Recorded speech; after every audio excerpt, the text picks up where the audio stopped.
주님의 날로 구별해서 이렇게 주의 전에 함께 나와 하나님께 예배드리게 하심에 감사합니다.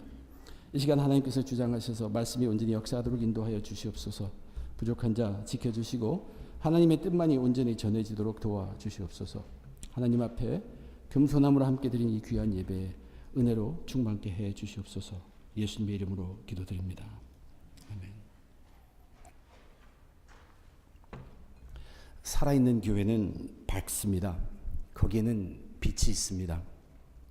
조명 때문이 아니라 믿음의 공동체 가운데 가득한 빛 때문에 그렇습니다. 교회를 이루고 있는 성도들이 빛을 만들어내는 것이 아닙니다. 그러나 교회를 이루고 있는 성도들 때문에 하나님이 빛을 발하게 하십니다. 예수님은 자기를 따르는 자들에게 너희는 이 땅의 소금이요 세상의 빛이라 했습니다. 그 말은 하나님께서 너희들을 세상의 빛으로 쓰시겠다는 이야기입니다. 교회가 자체적으로 스스로 살아있는 교회가 되려고 빛을 발하려고 애쓰는데 그 노력이 이 빛을 만들어내는 노력을 한다면 그것은 헛수고입니다. 우리가 만들 수 있는 빛이 아니기 때문에 그렇습니다. 그렇지만 우리로 세상의 빛을 삼으신 하나님께서 그 성도들을 통해서 성도들의 모임을 통해서 교회를 통해서 하나님께서 빛을 발하게 하신다는 얘기예요. 이것이 살아있는 교회의 모습입니다. 그 빛이 무엇입니까? 하나님께서 빛나게 하시는 빛은 바로 하나님의 영, 거룩한 영, 성령의 역사함으로 성령의 일함으로 나타나게 되는 그 빛입니다. 이 놀라운 빛, 엄청나게 놀라운 빛을 예수님께서는 세 제자들 변화산상 위에서 강하게 체험하게 하십니다. 그리고는 내려오셔서 모든 제자들에게 이 땅, 이 세상의 빛으로서의 그들의 사명이 무엇인가를 가르치기 시작하셨습니다. 특별히 오늘 본문 마태복음 18장의 후반부에서 이러한 세상의 빛들이 모여있는 그 믿음의 단체, 믿음의 모임들, 그 교회 안에서의 빛에 관한 이야기를 오늘 들려주고 있습니다. 믿음의 사람들이 모인 곳에는 이 빛이 있어야 하고 이 빛이 있고 이 빛이 일하고 이 빛이 나타나게 됩니다. 그래야 그 교회가 그 모임체가 죽지 않고 살아있는 공동체라는 얘기입니다.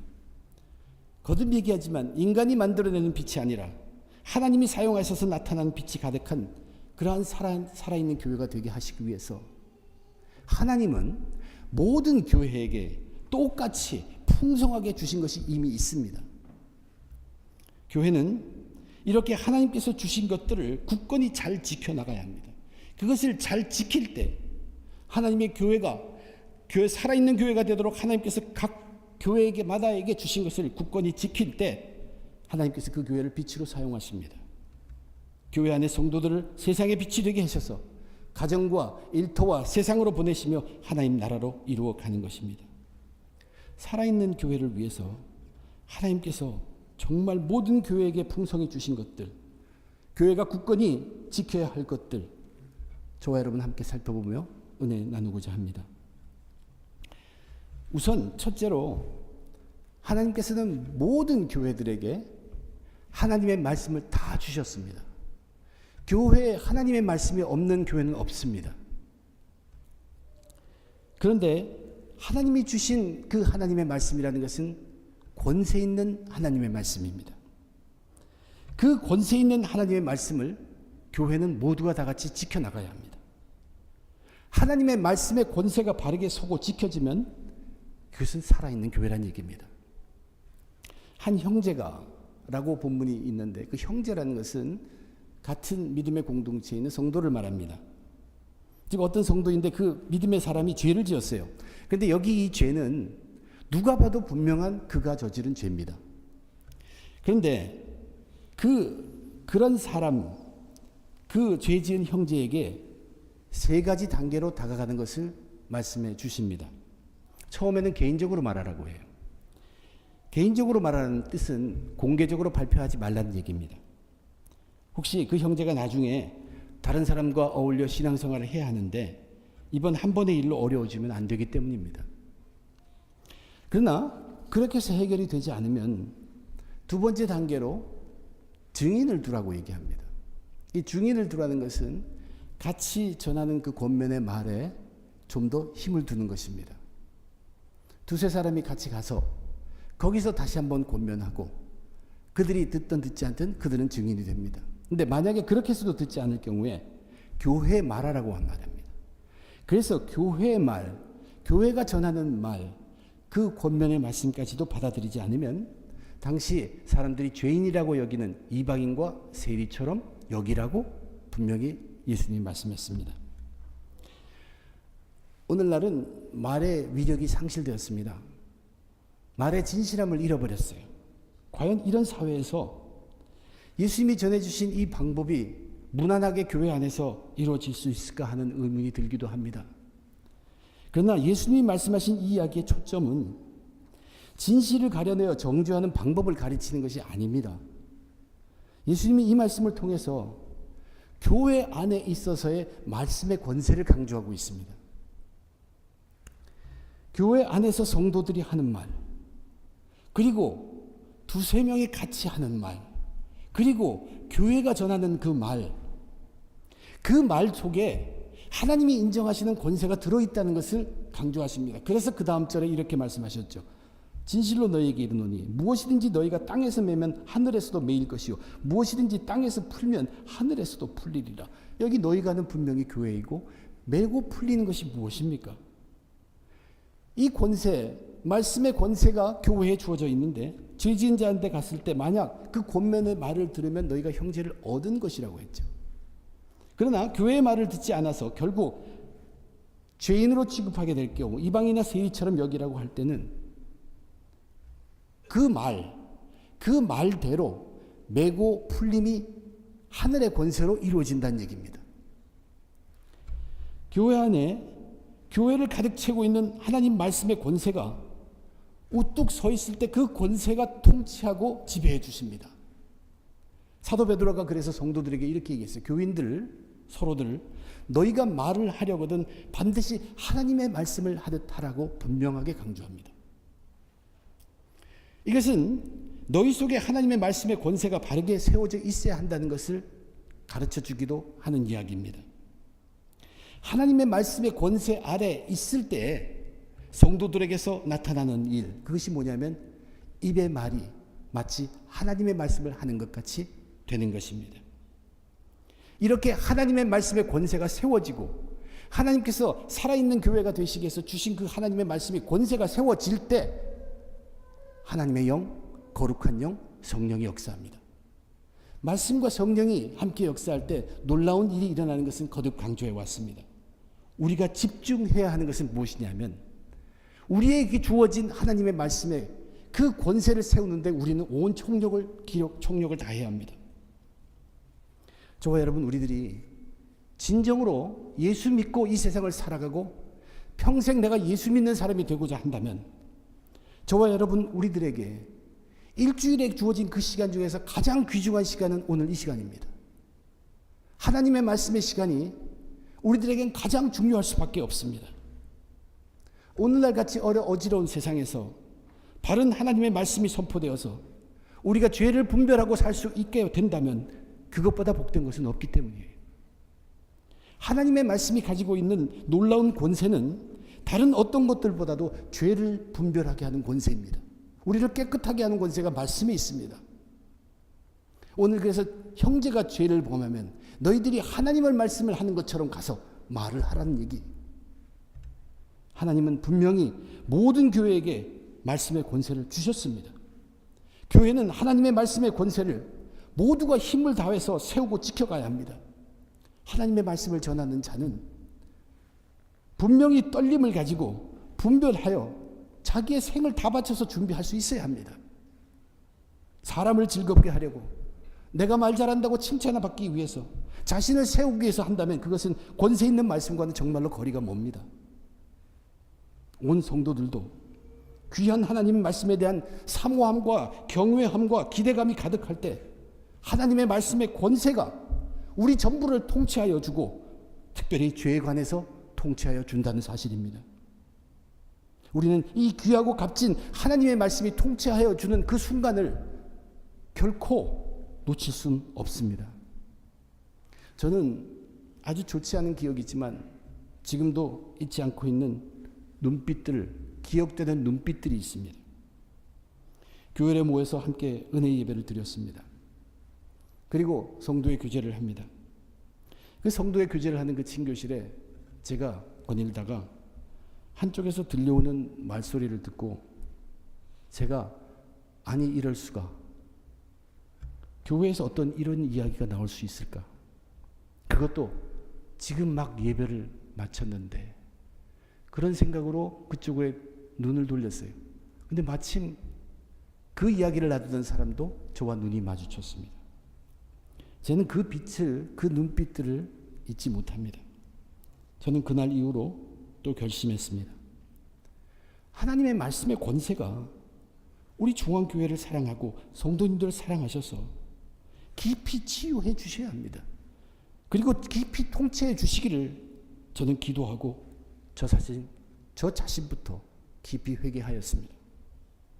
성도들이 말을 할 때에는 하나님의 말씀을 하는 것 같이 하기 위해서는 모든 성도들이, 온 교회가 하나님의 말씀의 권세 아래에 있어야 되고 성령님이 도우셔야 합니다. 저는 하나님의 말씀이 잠자는 우리들을 때로는 불편하더라도 깨워주고 흔들어줄 것을 항상 바라고 있습니다. 가만히 주저앉아서 자기는 괜찮다고 생각하면서 아 이건 좋다, 나 이건 싫다 감상하기만 하면 그 시간은 분명히 낭비의 시간일 따름입니다. 힘들고 지친 자들의 위로가 되고 희망이 되어야 하는 하나님의 말씀입니다. 그런데 우리에게 위로가 되고 우리에게 힘이 되게 하면 그것만을 위함이 아니라는 얘기입니다. 하나님의 말씀이 위로를 위로하고 용기를 주는 것을 통해서 우리는 하나님의 말씀의 권세를 세우는 것도 잊지 말아야 합니다. 그러한 하나님의 말씀이라는 것을, 그 권세를 거기에 둘 수 있어야 합니다. 살아있는 교회, 어떤 교회에도 하나님께서는 말씀을 주십니다. 그 권세 있는 하나님의 말씀, 권세 있도록 온 성도들이 지켜야 합니다. 그리고 그 하나님 말씀의 권세 아래 모두가 들어가고, 그럴 때 성령이 역사하셔서 빛을 발하는 것이에요. 그래서 살아있는 교회가 되는 것입니다. 두 번째로, 하나님께서 모든 교회들에게 그 교회가 살아있는 교회가 될 수 있도록 모든 교회에게 주신 것이 있습니다. 두 번째, 그것은 뭐냐면 그 이름 예수입니다. 오늘 본문에 보면 예수님은 18절에서 진실로 너희에게 이르노니 하시면서 너희가 땅에서 매면 하늘에서도 매일 것이요 너희가 땅에서 풀면 하늘에서도 풀리리라. 이것은 교회에 주어진 권세를 말씀하셨고, 그 다음 19절에 보면 곧이어서 진실로 다시 너희에게 이르노니, 너희는 교회입니다. 다시라는 것은 반복이 아니라 또 하나의 권세를 말씀하겠다는 얘기입니다. 너희 중에 두 사람이 땅에서 합심하여 무엇이든지 구하면 하늘에 계신 내 아버지께서 그들을 위하여 이루게 하시리라. 땅에서 것이 하늘에까지 연결되는 그것은 뭐냐 하면 하늘의 권세가 있다는 얘기입니다. 근데 그 하늘의 권세가 어디에 어떻게 무엇으로부터 나오냐를 그 다음에 말씀하십니다. 두세 사람이 내 이름으로 모인 곳에는 나도 그들 중에 있느니라. 내 이름으로 모인 곳이라는 것이 구약의 성전이고, 이제 내 이름으로 모이는 곳이라는 것은 바로 새롭게 정의된 교회를 말합니다. 그리고 그 교회는 예수라는 이름으로 함께 모이는 그 교회는 예수님이 그 가운데 계신다는 것이, 그 가운데 함께 있다는 얘기입니다. 예수님이 어떤 분입니까? 예수님은 능력의 하나님이죠. 그분이 그 가운데 계신다는 것은 거기에는 능력이 있다는 얘기입니다. 진정 능력의 예수님이 함께 하시는 축복이 각 교회마다 주어져 있다는 얘기입니다. 그런데 우리는 정말 생생하게 살아계신 그 예수 그리스도가 우리의 모임 가운데 예수의 이름을 부를 때 정말로 계신다고 정말로 생각하며 우리가 그 능력을 의지하고 살아가느냐는 것이에요. 예수 이름으로 인한 놀라운 능력의 사건이 초대교회 첫 시작을 알리는 사도행전에 정말로 잘 기록되어 있습니다. 오순절 성령이 임한 후에 성령이 충만한 베드로와 요한은 길에 앉아서 구걸하고 있는 나면서부터 안전뱅이였던 장애자를 보고 베드로가 먼저 그에게 자기 눈을 보라고 합니다. 그리고 나서 이렇게 말해요. 은과 금은 내게 없지만 내게 있는 이것을 너희에게 주노니 나사렛 예수 그리스도의 이름으로 일어나 걸으라. 예수 그리스도의 이름으로 일어나 걸으라고 했습니다. 그러자 무슨 일이 일어났냐면 그가 뛰듯이 일어났습니다. 성전 안으로 뛰어들어갑니다. 그리고 하나님을 찬양합니다. 사람들이 다 놀랐어요. 누군지 40살 이상 됐던 사람입니다. 그래서 온 사람들이 베드로를 집중하게 되고 그 앞에 모이게 됩니다. 그때 베드로가 설교를 시작합니다. 이 장애자를 날 때부터 이렇게 병들어 있는 이 사람을 병을 고친 능력은 나를 비롯한 사도들이 믿고 있는 그 예수의 이름이 바로 이 능력으로 그를 고쳤다고 분명히 이야기합니다. 보통 사람들이 누구누구의 이름으로라고 얘기하면 그 사람의 업적이나 그 사람이 삶의 정신 또는 그 사람을 기억하는 그런 것을 의미하지만 우리가 예수 그리스도의 이름으로 하는 것은 그것과 같지 않습니다. 베드로가 거기서 분명하게 설명을 합니다. 너희가 죽인 예수를 하나님께서 죽은 자 가운데서 살리셨고 이제 그분은 부활하셔서 살아있다는 것이에요. 내가 그 증인이라고 하겠습니다. 지금 베드로가 이 이야기를 할 때는 베드로는 정말로 그걸 다 체험한 사람이에요. 죽었고 부활하시고 부활하신 주님을 만났습니다. 그리고 오늘 말씀처럼 두세 사람이 내 이름으로 모인 것에 내가 너희와 함께 한다. 그 하나님이 부활하신 하나님 예수 그리스도가 함께 하시며 그를 통해서 나타나는 능력은 부활의 능력과 같은 것이 일어난다는 것을 믿은 사람이에요. 그래서 그 이름으로 명할 때 거기에 역사가 일어났어요. 빛이 발했어요. 그런데 당연히 이 주장을 가장 싫어했던 사람들이 사두개인들입니다. 사두개인들은 부활이 없다고 생각하는 사람이에요. 근데 온통 지금 예루살렘이 죽었다가 살아난 사람, 부활한 자 예수 그리스도의 능력으로 모든 놀라운 일이 일어난다는 것을 제일 듣기 싫어했던 사람이 사두개인들입니다. 그래서 사두개인들이 사도들과 그 병들은 자, 안진병에서 치유된 자까지 전부 가서 옥에 가둡니다. 그 가둔 옥이 공회의 옥이었어요. 즉 산헤드린이라는 무서운 공회. 이튿날을 자고 아침에 그 공회의 지도자들이 다 모여서 사도들과 그 병에서 나은 자를 불러놓고 있는 그 자리입니다. 보통 그 산헤드린 공회에 끌려나가게 되면 전부가 주눅이 들게 되어 있어요. 신분을 받을 것이고 질책을 당하며 고문을 당하기 일쑤입니다. 그러나 사도행전 4장을 여러분 읽어보면 그 당시 베드로를 비롯한 사도들은 정말 주객이 바뀔 정도로 조금도 굽힘이 없고 얼마나 당당한지 모릅니다. 오히려 죄로 끌려온 사도들이 너무나 당당해서 그 공회를 이끌어가는 지도자들이 당황하면서 이것이 어찌된 일인가 하며 궁지에 처하게 됩니다. 분명히 거기에 보면 사도들이 성령이 충만하였다고 했어요. 그런 성령의 충만이 무슨 얘기냐면 두세 사람이 모인 그곳에 예수 그리스도께서 부활의 예수께서 함께 하시다고 약속한 것이 베드로와 요한 그들에게 너무나 생생했기 때문에 예수님이 함께 계신데 그들은 당당할 수밖에 없었습니다. 그들 가운데 부활하신 예수님이 계셨기 때문이었어요. 그래서 결국 공회 지도자들이 한 조치가 무엇입니까? 이들을 협박해서 보내자. 그 대신 이제부터는 도무지 예수의 이름으로 말하지도 말고 가르치지도 말라고 명령합니다. 그들도 알았어요. 예수의 이름이라는 그 속에 권세가 있다는 것을 그들이 보고 목격했기 때문에 이제 그것만 막자.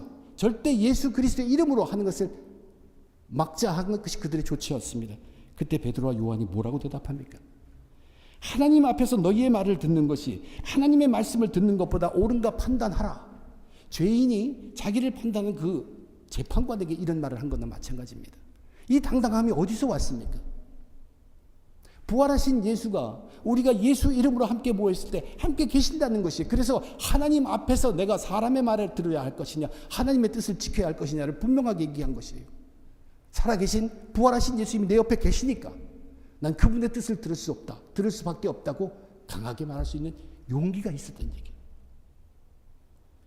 저와 여러분, 우리들 오늘날의 교회들은 이 예수님 이름의 능력을 회복해야 합니다. 우리는 우리 뜻대로 모든 행사를 계획하고 다 진행해 하면서 끝에 예수 이름으로 기도합니다고 붙이죠. 그것이 아니에요. 시작부터 끝까지 그 예수가 인도해 주시길 바라고 믿고 살아계신 예수님 그 능력이 있다는 것을 믿고 믿음의 발걸음을 내딛는 것이, 예수님이 계시지 않는 교회는 없어요. 모든 교회에 예수님이 다 계십니다. 예수님이 계시지 않으면 교회가 아니죠. 그러나 우리가 믿어야 할 것은 지금 우리가 예수의 이름을 부를 때 부활하신 그 부활의 능력에 예수님이 함께 계시다는 것을 우리는 믿을 수 있어야 합니다. 거기에 예수 그리스도, 부활하신 예수 그리스도 믿다고 믿는 그 믿음 속에 성령이 역사합니다. 그래서 빛으로 나타나게 됩니다. 오늘날 저와 여러분, 이 세상 그리스도인이기 때문에 세상 사람들은 이렇게 살지만 우리는 반대로 살아야 한다는 그런 몇 가지들 여러분도 스스로 느낄 것입니다.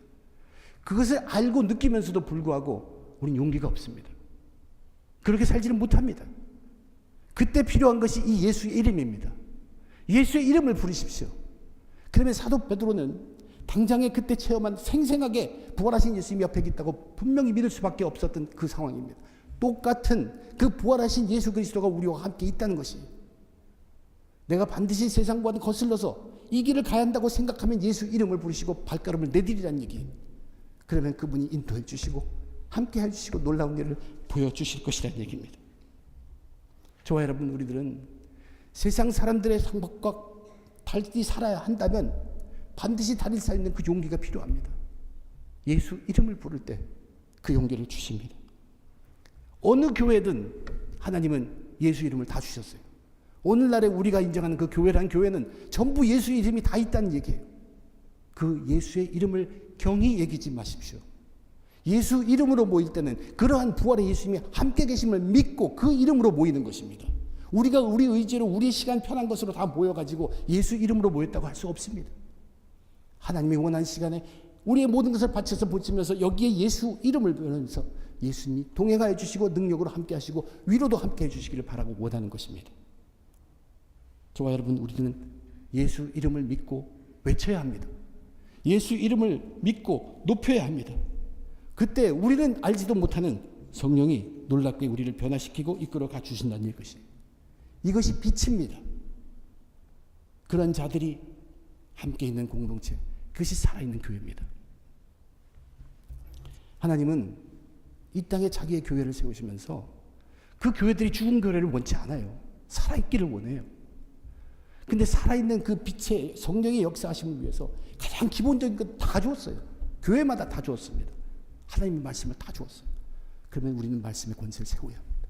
그것을 세울 때 성령이 역사서 빛을 발하고 살아있는 교회가 되게 하죠.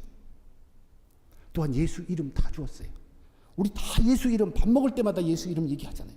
그 이름 다 준 그 이름을 경히 여기지 말고 그 이름을 부를 때 부활하신 예수님의 권능으로 함께하는 걸 믿고 살으라는 얘기입니다. 그때 우리의 빛이, 우리의 삶이 세상의 빛이 되고 우리의 모임체가 살아있는 공동체가 교회가 된다는 얘기입니다. 그리고 마지막으로 또 한 가지 더 주셨습니다.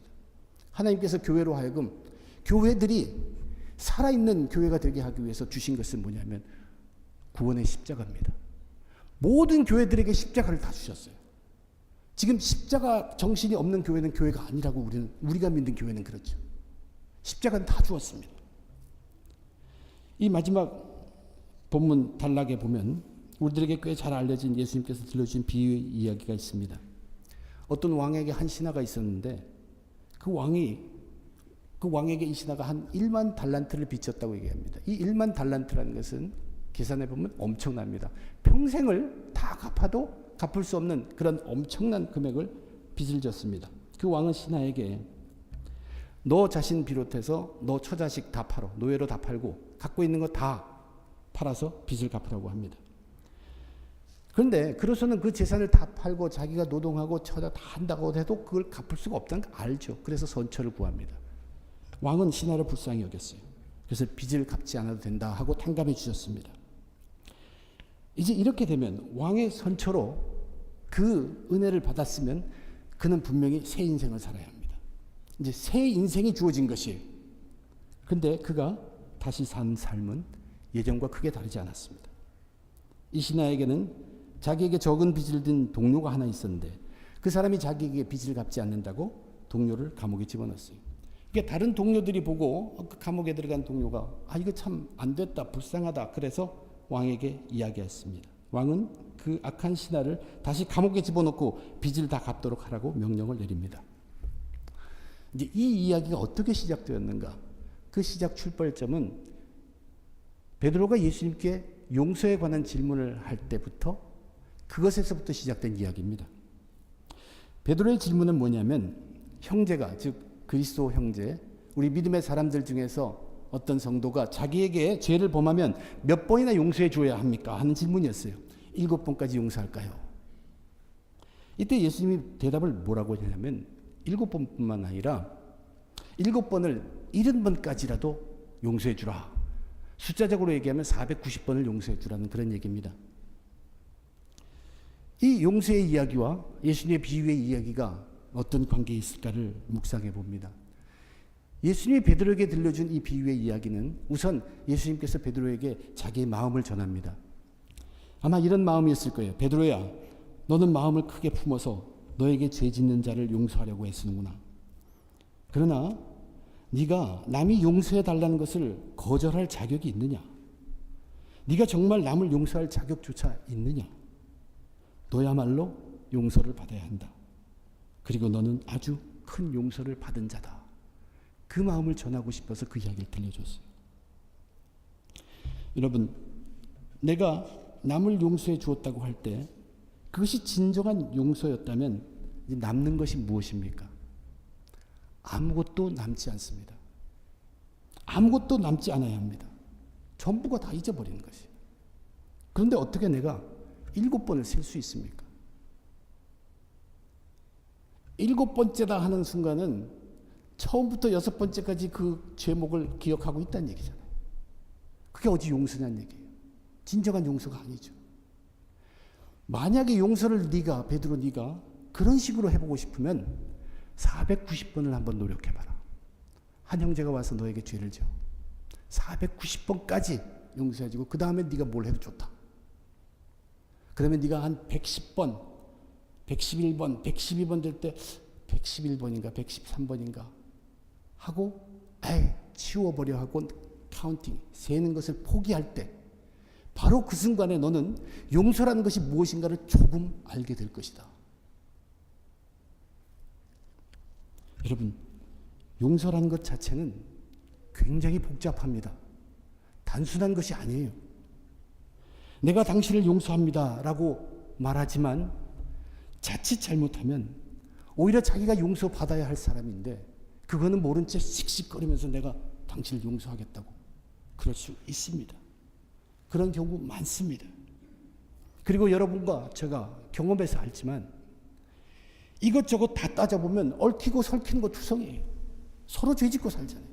나는 그 사람에게 이것 잘못하고 그 사람은 나에게 이것 잘못하고 근데 이 잘못이 저 잘못보다 더 크기 때문에 너보단 내가 더 용서한다. 그런 식 아닙니까? 무조건 그렇다고 다 잊어버린다고 용서가 해결되는 것이 아닙니다. 용서라는 것은 잘못 이해되면 사람을 무척 교만하게 만듭니다. 내가 널 용서해 줬다. 용서해 주마. 들리기는 굉장히 아름답게 들리지만 이 또한 이것보다 교만한 말이 있을 수가 없습니다.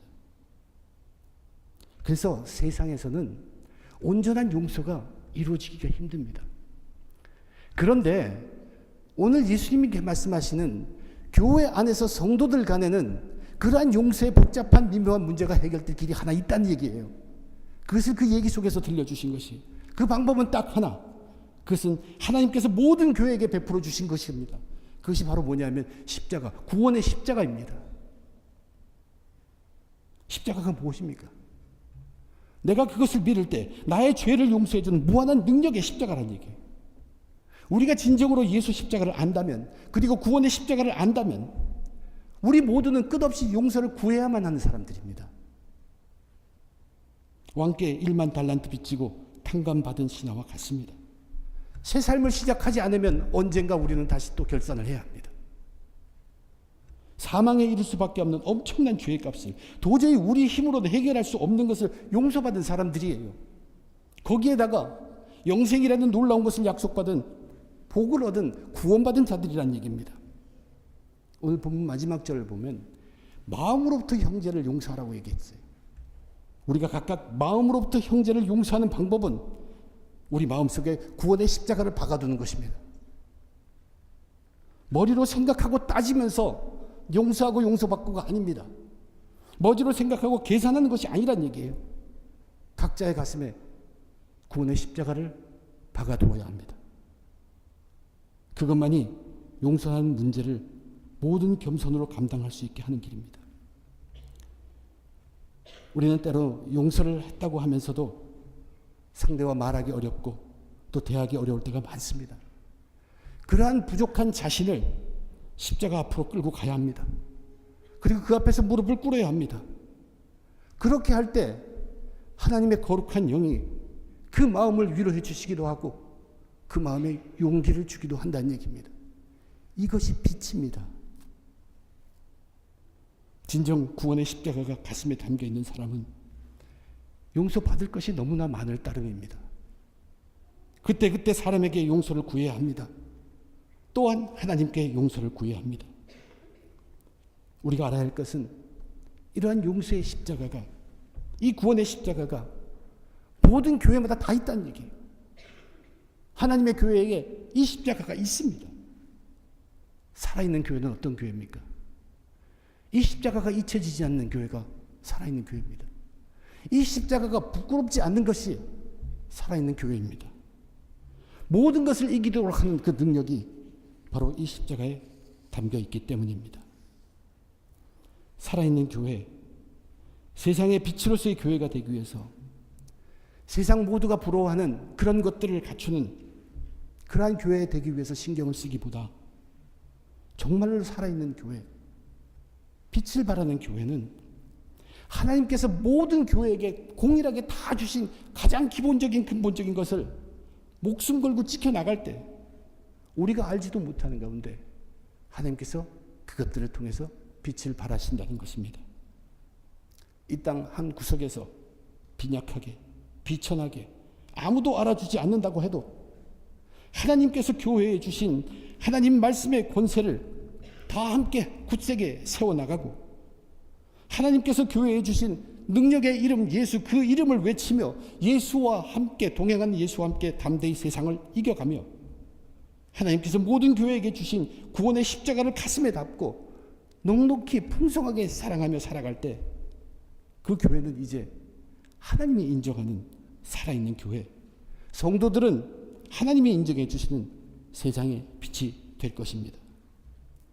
저와 여러분, 우리들 어떤 문제 해결이나 어떤 결과보다도 거기에 신경 쓰기보다도 더 중요한 것이 가장 기본적인 것을 놓지 않는 것이에요.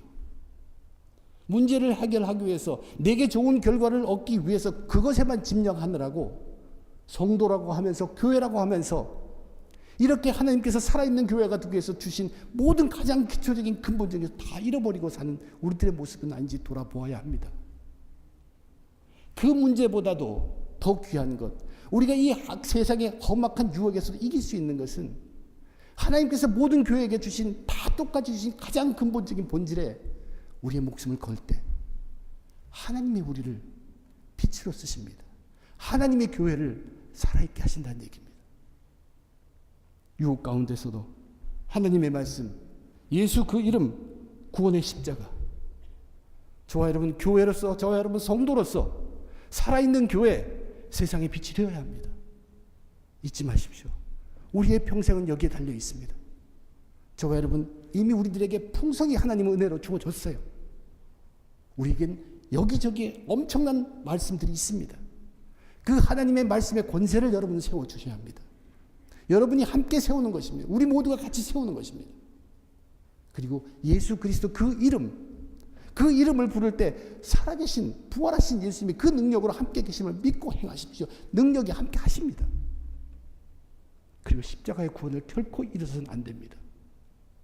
우리가 정말 사랑이라는 것을 입에 담을 수 있기 위해서는 먼저 십자가의 그 구원의 십자가 앞에 우리의 무릎이 꿇어져야 합니다.